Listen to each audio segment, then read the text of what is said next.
Good morning. आज मैं जो फाइनल अकाउंट जो है trading profit and loss account balance sheet मैं आपको इजी मेथड में समझाना चाह रहा हूं। यहां पर जो डीएसओ सामने इससे देखते हुए अपन trading profit and loss account balance sheet बनाना चाहिए। सबसे पहली बात यह है कि ट्रेडिंग अकाउंट बनाते हैं पहला जो है ट्रेडिंग अकाउंट में आपको डायरेक्ट एक्सपेंस डायरेक्ट खर्चा आता और इनडायरेक्ट खर्चा आपको डेबिट साइड में प्रॉफिट एंड लॉस में आता। और रही बात असेट्स लायबिलिटीज अपने को यहां पर जो बैलेंस शीट में आ जाएगा। फिलहाल सम करेंगे अपन trading and profit and loss account of इसका नाम है, उसका नाम कितना, कंपनी का नाम फॉर द ईयर एंडेड 31/3/2024 लिख दिया। Particulars inner column amount outer column, particulars inner column outer column. ये इनर कॉलम कोई एडजस्टमेंट रहे तो अपने को इसको माइनस या ऐड करने के लिए, लेकिन अपन कर रहे हैं विदाउट एडजस्टमेंट कर रहे हैं फिलहाल सब। यहाँ पर सबसे पहले जब ट्रेडिंग में अपन ओपनिंग स्टॉक से शुरू करना, यहाँ पर ओपनिंग स्टॉक जो है 2000 दे दिया, ये 2000 में लिख दिया। फॉरन का काम क्या है, परचेज को ढूंढना। यहाँ पर अपने पास परचेज 3500 है, वो लिखने से पहले अपन ये सोचना परचेज रिटर्न्स कुछ है नहीं सामने।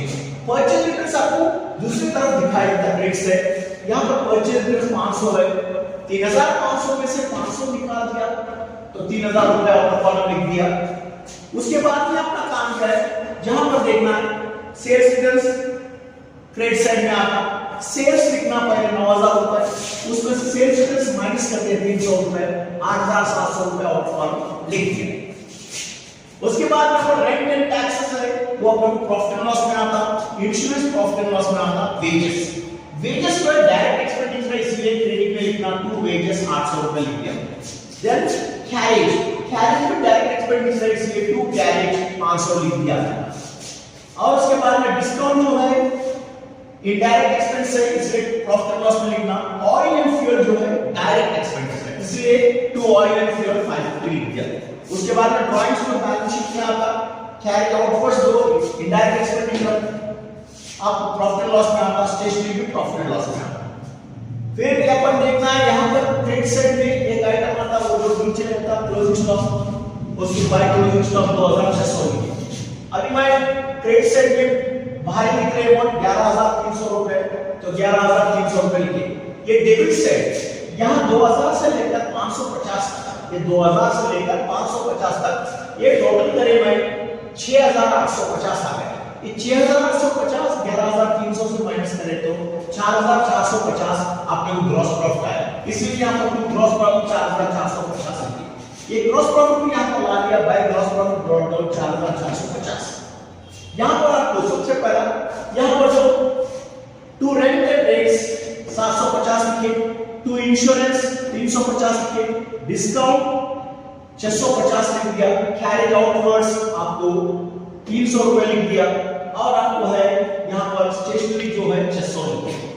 तो यहां पर आपको 4450 है, इसमें से 750 से 600 तक टोटल करे हुए 2650 आ गए। ये 4450 में से 2650 निकाल दिया तो अपने को 1800 रुपए आ गया। ये अपने लिए net profit transfer to capital. Net profit capital add करना, नेट लॉस कैपिटल से माइनस करना। अभी लास्ट में balance sheet of dash as on 31/3/2024 liabilities inner account inner column outer column assets inner column outer column लिख दिया। सबसे पहला capital ले लेंगे अपन 400, कैपिटल में नेट प्रॉफिट ऐड करेंगे, ये 1800 ऐड कर दिया हमने तो 41800 हो गया। उसमें से ड्राइंग्स का अमाउंट 2900 रुपए निकाल दिया तो 38900 आ गया। उसके बाद में क्रेडिट से एक ही आइटम बचा है क्रेडिटर्स, वो ले लिया अपन क्रेडिटर्स 2500 रुपए। टोटल 41400 रुपए बैलेंस शीट टोटल।